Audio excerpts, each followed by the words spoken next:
This is KHQA Overtime with Chris Duerr, brought to you by Hollister Whitney. And Chris Duerr, who did not die of tap water poisoning from accidentally brushing his teeth with the unboiled stuff this morning, was better than his word and continued to deliver sports you can trust until a ripe old age. God bless us, everyone. You know, it's been a while since I've had a chance to do the Charles Dickens intro. This is Saturday, September the 14th, and you have entered Overtime, proudly presented by the fine folks at Hollister Whitney Elevator Corporation. Thanks for making us a part of your weekend routine, everybody. This was not the most robust fall Saturday on our sporting calendar, but we do have a nice smattering of offerings from you from a host of different arenas today. And coming off watershed wins this season over frequent tormentors Quincy Notre Dame and three-time state champion Fort Zumwalt South, Hannibal soccer seemed poised for a monster weekend with its own within its own tournament after winning last night. Today, taking on a very good Perryville squad. This was a really strange contest for Eric Hill's crew. Started off with Perryville 5 minutes deep into this one, getting the set piece to work. And it's Trayton Barnett, who is a goal-scoring wizard. You will see him on the back end of this, putting his foot in the right place and staking his team to the early 1-0 lead. Things got weirder from there. Check this out, though. A great bit of, well, let's just call it acting, perhaps. Taken down in the box is the All-Stater Bodie Rollins. He sold it well, got the call inside the box. That's a PK opportunity for Kevin Westhoff, who goes upper 99. You can't squeeze that in any better than he did. We're all tied up at one apiece. Strange goings on to come in just a second. How about Mr. Nyson at the back end of this thing doing work as well, as he's going to come up with a nifty takeaway. Clayton doing some work defensively here. Check this out. Bodie Rollins on the attack. The defender for Perryville intentionally, they said, used his hand to deflect the goal. That's a red card and an ejection. Hannibal gets the PK. Rollins punches it home. Perryville has to play a man down the rest of the game and somehow still rallies back to beat Hannibal from down 2-1, 4-3 in PKs today to end Hannibal's chance at a championship in his own tournament. Hannibal falls in this contest 4-3. The Pirates would bounce back in the third place game, beating Rolla to end up capping the week on a high note in that contest. Another big game for Austin Salerno, who scored a goal. Kevin Westhoff had another one as well. So big win for Hannibal. I think this is the second time this season they've beaten Rolla. Meanwhile, earlier in the day, it was Macomb going winless in the tournament. In the seventh place game, they ran into a buzzsaw, did the Bombers, in the form of Lutheran St. Charles. Let's talk some golf today up at Deer Run. It is the annual Red Rogers Invitational. Illini West has been a buzzsaw, but today it was Rushville Industry that got the better of the Chargers by a single stroke. Bennett Freitag leading the way by a stroke today for medalist honors. Bryson Grotz from Illini West finishes second there. Also, Quincy Notre Dame playing in the two-day tournament at Mattoon today. They show out as well, particularly Bo Eftink, who ended up in red numbers today to lead his individual charge to a second-place finish today with a two-day total of 142. We've got cross-country for you. Palmyra Invite loaded field today. Mason McDaniel coming back off the injury. Landon Chapman from Paris, who's really good. Sam Northcutt, who you see there. Also Noah Wilt in the field. That's a big four to start this thing off. And approaching the 1 mile mark in this one, it is the Coyote, Mr. Chapman, who is leading the pack. McDaniel, again, he says he's not quite fully healthy yet. Didn't look bad early, looked great down the stretch, and he is just a determined young man. Northcutt currently in third, Wilt in fourth at this particular juncture. When everything came past this, the 1 mile mark at the close, check out Mason McDaniel doing what he does in this one, running away from everyone. He is going to win this at a time of 17:08. That was 7 seconds off the course record. Got a chance to ask him about that. He said, hey, I'll get it next year. He's a junior. You got to love the confidence from Mason. Coming in second, it is Mr. Chapman from Paris.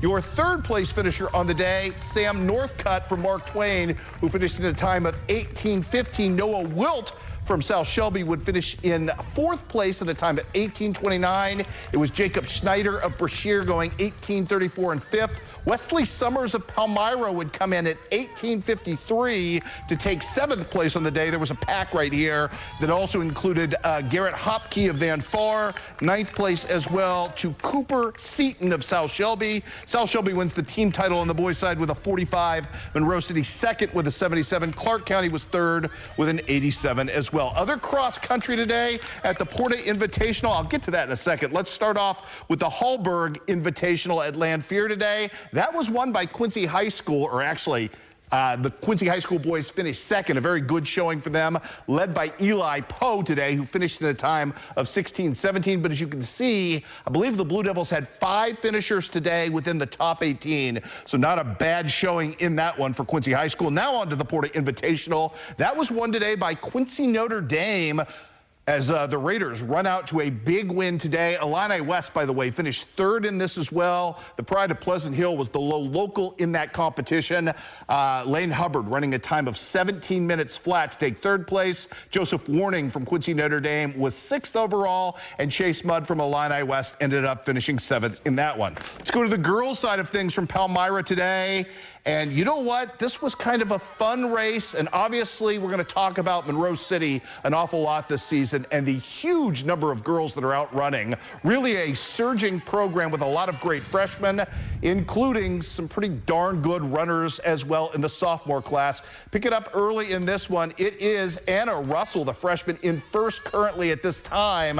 Leading at this particular point, Sam Coper from South Shelby, Samantha Coper doing her job. In 2nd place, Marin Kinnaman, who you know from all of her state success in track and field as well. Down the stretch, though, as you can see, pretty good field right here coming in. A lot of Monroe City girls. At the end of it, it would be Anna Russell running a time of 22:37 for the win. Can't show you Marin Kinnaman. Her finish was a little vomity, if you get my drift, so we're not going to put that on TV. Sam coming in at 3rd from South Shelby in a time of 23:21. Aubrey Reed of Palmyra finished 4th, running a time of 23:43. Brady Keller from Monroe City, that outstanding sophomore, coming in 5th place today in a time of 24:06. Lots of good stuff all the way across the board. Your team champs today, the Monroe City Lady Panthers, with a team total of 24 points. Paris finished 2nd with 53. So good stuff on that front as well. On the girls' side from cross country today, we'll check in back at the Lee Hallberg Lanphier invite today. And that was a pretty strong showing as well, as we go to the scoreboard to tell you about Quincy High School showing up 4th in a pretty loaded field. But the winner today was Peyton Cool. She ran a time of 19:20 to take medalist honors, also from Quincy High School, inside the top 15. Amick McClelland with a time of 20:40 for that strong showing. On the girls' side, over at Porta, Quincy Notre Dame, your team champ there, showing out very well. So the Raiders get the sweep in that event. Your local, however, was Millie Schumacher of Route. She runs in a time of 19:06. Elsie Waters, the outstanding freshman from Quincy Notre Dame, comes in 4th as well. And check it out, pretty good stuff from Diana Huerta of Beardstown with a top 12 finish as well. Some more scores to pass along. In softball today, North Shelby ran into a buzzsaw in the championship of the Ellsbury tournament. North Shelby went 1-2 on the day, but still finished 2nd. They won the tiebreaker to get into the championship game with fewest runs allowed after losing to Louisiana and beating Clopton. Again, the Lady Raiders, not the day they wanted, but congratulations to Amelia Flores, who had a homer earlier in the day against Clopton. Hey, that Louisiana team, we've talked a little bit about them in all venues, maybe the most improved softball team in their area. The Lady Bulldogs today take 3rd place with a big win over Silex for the 3rd time this season. Maddie Chandler leaves the yard. She is swinging a great bat right now as the Bulldogs go 2-1 on the day. And what a bounce back from the Clopton Lady Hawks. They end up, after losing a heartbreaker later in the day in the semifinals, or I should say in pool play, they end up beating Valley Park 17-3 to end the day on a strong note and take the consolation championship. Also today, volleyball to talk about. Well, you saw Clopton score there. Quincy Notre Dame playing in a very good tournament today. The loss for the Lady Raiders was to Bloomington Central Catholic. No shame in that. Quincy Notre Dame bounces back in the 3rd place game and beats the host squad 28-26 and 25-17. And we're just getting warmed up here on the Big Overtime Show. When we continue, we've got high school and college football coming your way straight ahead. This is is KHQA Overtime with Chris Duerr, brought to you by Hollister Whitney. And if the loss last week in Indiana felt a little dispiriting, Leatherneck fans, much better go of it today at Hancock Stadium in Bloomington Normal. Western Illinois taking on nationally ranked Illinois State. Man, I tell you what, a star is born. Nathan Lamb, good out of the gate, throwing the football right here. Hooks up on a big pass for 26 yards to Nathan Aragon, and that sets up Mr. Lamb to do it himself. Nice little scamper into the end zone, and at that point, Western is down just 14-7. The Leatherneck defense forces a three and out right here. Thank you, Michael Newman, with a pass breakup to help make that happen. Ball back to the Leathernecks, and they take a shot again. Lamb deep down the sideline. He completed his first 11 passes in this one. This is Matthew Henry. He weaves around the defenders, gets 48 yards there. 2 plays later, they're going to find him on the screen pass, and that works out really well. 16 yards to close out the first quarter. And man, Western Illinois is cooking offensively, which they did not do very well last week. In the second, 4th and goal at the 3, Lamb going to roll out with a flick of the wrist right here to Christian Anaya, who dives in for the touchdown. An 11-play, 95-yard drive, and we're tied up at 14 apiece. After an ISU score, Lamb working again, this time rolling out right. He's going to find Eli Aragon on the sideline, keeps that toe in bounds. Replay upheld that was a catch, and then Lamb finishes the drive from a yard out. Western Illinois had tied this thing at 21. Unfortunately, the early momentum would go away from the Leathernecks. They lose, but they make a far better show of it today. 51-34 is your final, and by the way, the schedule for Joe Davis's team gets much easier moving forward. So those 3 big, bad, awful games right out of the gate are now officially out of the way into conference play. Tough day for Illinois College, picking up that dreaded loss at Lake Forest today. Cullen Brunstein, the pride of Jacksonville, couldn't have done much more to help his team, though. 7 catches, 227 yards, and 3 touchdowns for the returning All-American. Also in college football today, what a heartbreaker for Culver Stockton. They had a monster lead on Missouri Baptist on the road today, and it all dissipated down the stretch. And Mo Baptist beats the Wildcats in overtime, keeping Culver Stockton winless on the season. 44-37 was your final there. In other action, Truman State runs into a buzzsaw as well today. A loss today for Truman State against Indianapolis. The pride of Highland, Robert Gale, did have 4 tackles in the loss there. And in sprint football, opener today for Quincy University, a loss on the road to Bellarmine, 27-21 was your final. We had high school football today. It's on Saturday. They used to play it on Thursday. I love the Route Triopia rivalry, always fun, and we renewed it today. First Rocket possession comes right here off of a Trojan fumble, and it took 2 plays for Kellen Creviston and company to go to work. A screen pass right here to Jace Laudeman, who does what he does right there. Big pickup for him, and that sets up Charlie Allen, who I believe had 5 touchdowns last week. Starts this day on a strong note, weaving through traffic and spotting his team to a 7-0 lead. Triopia struggling to get anything going on offense, and that's because this guy, Trey Gauze, was everywhere today. If you don't block him, it's going to hurt, and that's what happened. Kellen Creviston, though, wasn't much more fortunate in the first half from that point on. He, too, would suffer the wrath of the defense. Cole Struby with a nifty quarterback sack right there, a loss of 16 yards. How about more to come in this one? This time on the other side, the biggest, tallest fella on the field. That's Henry Roy coming up right here with a tackle for loss for Route Catholic, about 6'6" of him. You can't run around that.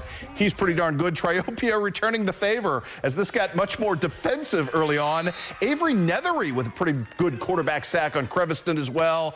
Eventually, late in the half, Route got some things going in this one. Kellen Creviston going to hook up right here to Dalton Brown and move the ball to the middle of the field and to the middle of the scoring strike red zone area for that to set up Eli Olson, the big fella, going to grab the touchdown right here. One of 2 he had on the day. Olson had an 82-yard touchdown reception in the second half. The defense going to kind of do the rest today for Route Catholic as they improve to 2-0 on the season. Pinch the shutout. You're going to look at back-to-back Trey Gauze, perfect tackles for loss, which is what he does about as well as anybody. And this one, just outright painful as well. So big win for Routt Catholic today, 34-0 was your final. Had one other high school game taking place today in 8-man football. Not a matchup that Knox County probably wanted. Bishop LeBlanc is good as anybody in the state at 8-man football. State ranked right now, I think a little undervalued in the polls, actually. LeBlanc goes into Edina today and pulls off a huge win over Knox County. 52-28 is your final. It was 52-6 at the half, so give the Eagles some credit for roaring back. Speaking of 8-man football, couldn't get you these last night. They were late in. North Shelby taking on a St. Paul Lutheran squad that got a lot of preseason buzz. Tell you what, the Stingers were taken out of St. Paul Lutheran Day by North Shelby, or last night, I should say. How about Gannon Bowen on the jet sweep? That's about as easy as it gets. After converting a two-point conversion, it's 8-0 at that point. Next possession, Jade Daniel, as good a quarterback as you will find running the football anywhere in the Tri-States. He's going to show it to you all right there. Busted up the middle, and he's gone. 2-point was good at 16-0 at that point. To open up the second quarter, the Raiders weren't done demolishing and flattening everything in front of them. It's Gannon Bowen toting that tater up the middle for his second touchdown of the day. Raiders up 24-0 after the third two-point conversion. They put 84 points on the board last night en route to the victory over St. Paul Lutheran. 84-22 was your final. All right, new power poll coming out next week. Not a lot has changed, although some things have changed beyond the top 6, and you will see that the Hannibal Pirates have fallen out of the top 6. For us, that is not a reflection that I think Hannibal is not one of the best teams in the area. It's just really hard to rank a team that is 1 and 2 when you still have a bunch of teams outside the top 6 who are 3-0 at this point. The Scotland Counties and the Van Fars of the world. So there will be some shuffling this week. Obviously, Hannibal lost to a really good squad. Also, a lot of what Hannibal did was self-inflicted yesterday at Troy Buchanan, but the rest of this holds as you kind of would have expected. Quincy High School's looked pretty darn good out of the gate, and I still don't think we've seen the good fastball from the Blue Devils yet on offense and defense at the same time. Bowling Green is an absolute monster, although that game in a couple of weeks with Van Far suddenly looks kind of interesting. South Shelby coming off the very impressive statement win over Monroe City last night. Camp Point Central was not great last night at Beardstown. Did some things that Brad Dixon and Casey Ray are going to want to correct moving forward, but you know, it is coming off a big loss, and there were some guys missing last night. I think Quincy Notre Dame's been as impressive as anybody, and a huge win this week for Rushville Industry. So that's our top 6. Duerism's coming your way, hopefully as soon as I can get it to you a little later this week. And we've got all kinds of college fun, including the undefeated Quincy University volleyball squad trying to make that stay perfect in the win-loss column when overtime continues. This is KHQA Overtime with Chris Duerr, brought to you by Hollister Whitney. And welcome back, one and all party people. Quincy University trying to close out a 4-0 weekend tonight, taking on Missouri S&T. 3-0 throughout the weekend. This was an interesting match, and it started right here with a big, long rally that included an absolutely sensational dig right there from Susanna Beretti, but it is Emma Van Bearden at the back end of this doing her thing, throwing down with power, and then Luna Van Bars on the other side closing things out. A back and forth first set in this one. In fact, it included a little extra time, if you will. More to come in this one from Van Bearden. Her first swing was good, her second swing even harder. This would be a 4-set affair and an awfully good one. In the first set, Quincy University established a lot of really good play at the net and some power play as well as some great defense. And this is Erin Matsky just taking advantage of an opportunity to tap down an over-aggressive hit. She does that. There was a discussion and a review, but the review was inconclusive, so Quincy University retains the point at that point. More to come right here.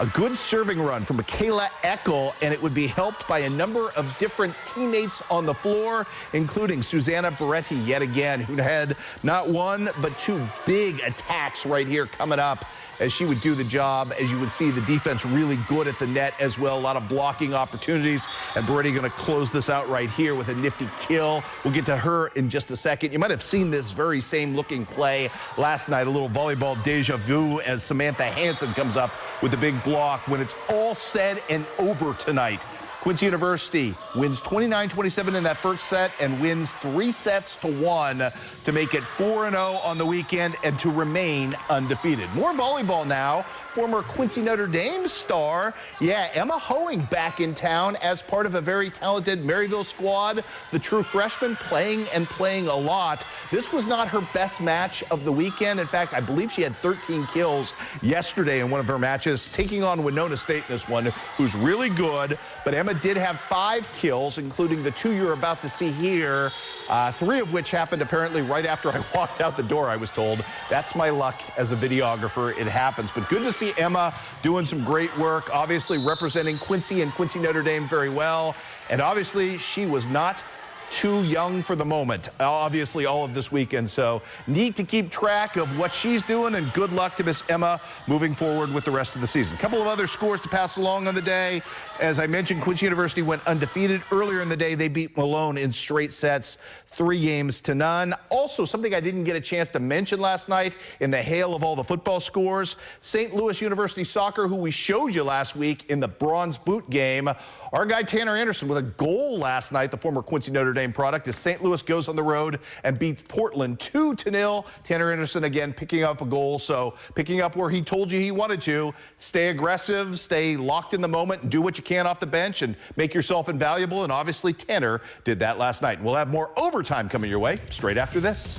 This is KHQA Overtime with Chris Duerr, brought to you by Hollister Whitney. And we've got good stuff tomorrow. Ben Schmidt back in the house, some soccer for you, and we've got stories coming your way on Monroe City cross country, Mason McDaniel, and Scotland County football's undefeated start. All this week. Hey, we'll see you right back here next Saturday for Overtime.